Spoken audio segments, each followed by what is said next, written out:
धातु date is body tissue, वो कितने प्रकार के होते हैं? 7। रस, रक्त, मांस, मेद, अस्थि, मज्जा, शुक्र। तो जो 5th धातु है अस्थि धातु डेट इज बोन टिश्यू, आज हम उसके बारे में पढ़ेंगे। Asthi dhatu refers primarily to bones but also to the formation of teeth, hair and nails. It is the densest dhatu providing internal support, shape and structure to the body. तो सबसे पहले आता है अस्थि धातु की निष्पत्ति, मतलब अस्थि वर्ड डिराइव कैसे हुआ। तो जब अस धातु में थिन प्रत्यय लगता है तो अस्थि वर्ड बनता है। ये हो गई अस्थि धातु की निष्पत्ति। अब आता है अस्थि धातु की निरुक्ति, डेट इज एटिमोलॉजी। एटिमोलॉजी क्या होता है? The structure of the origins and history of words and their meanings. अश्यते शीप्यते इति अस्थि, ये है अस्थि धातु की निरुक्ति, अर्थात जिसे फेंका जाए वह अस्थि है। मृत्यु होने के उपरांत अस्थि अवशिष्ट रहने पर जल में प्रवाहित की जाती है, इसीलिए अस्थि कहलाती है। जैसे जो डेड बॉडी होती है उसमें सारे धातु नष्ट हो जाते हैं, खाली अस्थि बचती है, तो उसी को जल में प्रवाहित किया जाता है, तो इसलिए इसको अस्थि कहते हैं। तो ये हो गई अस्थि धातु की निरुक्ति। फिर आता है अस्थि धातु के पर्याय, डेट इज सिनोनिम्स। क्या क्या है? किकस, जिसे हम राउंड स्ट्रक्चर्स कहते हैं, कुल्य, जो कि ट्यूबुलर और कैनाल लाइक से हम ले सकते हैं। तो ये हो गए अस्थि धातु के पर्याय, डेट इज सिनोनिम्स। अब आता है अस्थि धातु की उत्पत्ति। अस्थि धातु बनता कैसे है? मेत्सो अस्थि जायते। सभी आचार्यों ने एक मत से मेदो धातु से अस्थि की उत्पत्ति को स्वीकार किया है। जो पहली धातु होती है वो आगे की धातु का निर्माण करती है, जैसे कि रस धातु से रक्त धातु बनेगा, रक्त से मांस, मांस से मेद, ऐसे ही मेद से अस्थि धातु बनती है और अस्थि धातु आगे जाके मज्जा धातु का निर्माण करती है। चरक ने अस्थि धातु की उत्पत्ति के संदर्भ में कहा है कि मेदो धातु अपनी अग्नि से पककर तथा पृथ्वी, अग्नि और वायु का संयोग प्राप्त कर खर हो जाती है, तब उस खर हुई मेद को अस्थि नाम से जाना जाता है। हर एक धातु की अपनी अपनी अग्नि होती है, तो मेद धातु अपनी अग्नि से पककर और पृथ्वी, अग्नि और वायु से मिलकर खर हो जाती है, मतलब रफ हो जाती है, तो उस रफ हुई मेद को अस्थि नाम से जाना जाता है। अब हम देखते हैं कि मेद धातु के सूक्ष्म भाग से अस्थि सधर्मी अंश बने थे। तो जब अस्थि सधर्मी अंश पे अस्थियाग्नि काम करती है तो वो प्रसाद बनाती है और किट बनाती है। किट होता है मल, वेस्ट मटेरियल। तो अस्थि धातु का वेस्ट मटेरियल डेट इज किट क्या है?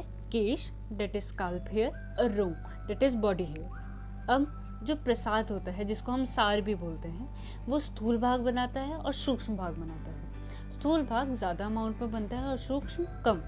स्थूल भाग से अस्थि धातु की उत्पत्ति होती है और सूक्ष्म भाग से उपधातु बनते हैं और मज्जा निर्माण अंश बनते हैं। मज्जा निर्माण अंश आगे जाके मज्जा धातु का निर्माण करते हैं। आचार्य चरक के अनुसार अस्थि धातु की कोई उपधातु नहीं है, पर आचार्य सुश्रुत ने नख को अस्थि धातु की उपधातु माना है और आचार्य शारंग ने दंत, डेट इज टीथ, को अस्थि धातु की उपधातु माना है।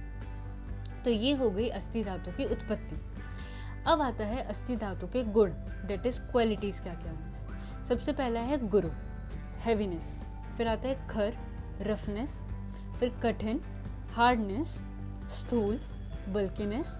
स्थिर, स्टैटिक। मूर्तिमान, with the definite physical form. तो ये हो गए अस्थि धातु के गुण। अब आता है अस्थि का 5 भौतिक संगठन। हर धातु 5 तत्वों से मिलकर बना होता है, 5 महाभूतों से मिलकर बना होता है, परंतु उसमें किसी एक या 2 तत्वों की प्रधानता होती है।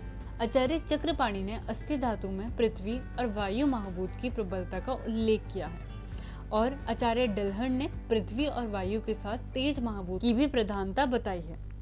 तो पृथ्वी महाभूत जो बेसिकली होता है वो उसको स्ट्रॉन्ग बनाता है और हैवीनेस प्रोवाइड करता है बोन्स को, और जो वायु होता है वो ड्राइनेस और रफनेस प्रोवाइड करता है।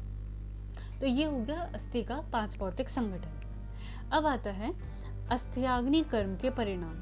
अभी हमने अस्थि धातु की उत्पत्ति में देखा था कि जो उसका सूक्ष्म भाग होता है वो मज्जा के अंश का निर्माण करता है और जो उसका स्थूल भाग होता है वो अस्थि धातु की उत्पत्ति करता है, अस्थि निर्माण एवं पोषण। और जो किट बनता है, मल बनता है, वो क्या क्या होता है, केश और लोम। तो यही अस्थियाग्नि कर्म के परिणाम। अब आता है अस्थि धातु के कर्म, उसके कार्य क्या क्या हैं। अष्टांग संग्रहकार ने अस्थि धातु का मुख्य कर्म धारण बताया है, मतलब उसको शेप और स्ट्रक्चर प्रोवाइड करना, बॉडी को शेप और स्ट्रक्चर प्रोवाइड करना। आचार्य सुश्रुत कहते हैं अस्थि धातु शरीर का धारण एवं मज्जा का पोषण करती है। जो आगे की धातु है मज्जा, उसका भी पोषण करती है। ये हो गए अस्थि धातु के कर्म। अब आता है अस्थि की संख्या। अस्थि हमारी बॉडी में, बोन्स हमारी बॉडी में कितनी होती है। आचार्य चरक ने 360 बताई हैं, आचार्य सुश्रुत ने 300 बताई हैं, और मॉडर्न के अनुसार होती है 206। This number does not include small sesamoid bones. तो ये हो गई अस्थि की संख्या। फिर आता है अस्थि का स्थान। अस्थि का स्थान क्या है, सर्व शरीर। और एक अस्थिधरक कला होती है, basically layer of bone tissue.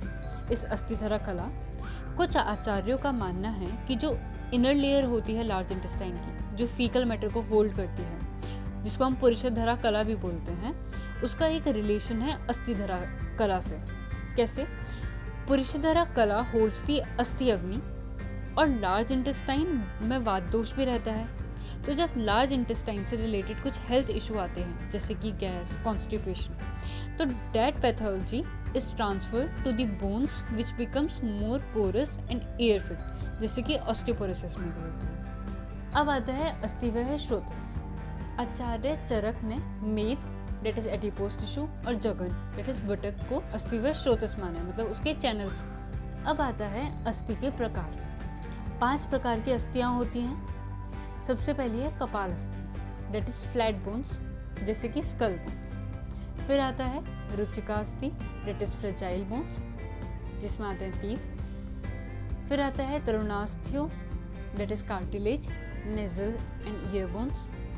फिर आता है वल्य अस्थियां, short and irregular bones, that is vertebra. फिर आता है नलक अस्थियां, डेट इज लॉन्ग बोन्स, जैसे कि ह्यूमरस बोन। तो ये हम रचना शारीर में भी इसके बारे में पढ़ते हैं। अब आता है अस्थि धातु क्षय के लक्षण। अगर अस्थि धातु हमारी बॉडी में कम बनता है तो क्या क्या होता है। आचार्य चरक कहते हैं कि केश, लोम, नख, शमश्रु या दाढ़ी दांतों का गिरना अस्थि क्षय के लक्षण है।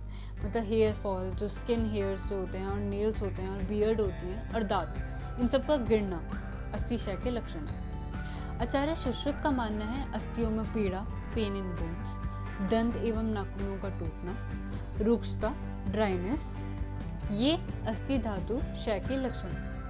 अब अष्टांग हृदय कारण में क्या कहा है कि अस्थियों में पीड़ा, अस्थियों में शीतलता मतलब वीकनेस, और अंगों में शीतलता, और दंत केश रोम का गिरना। तो ये हैं अस्थि धातु क्षय के लक्षण।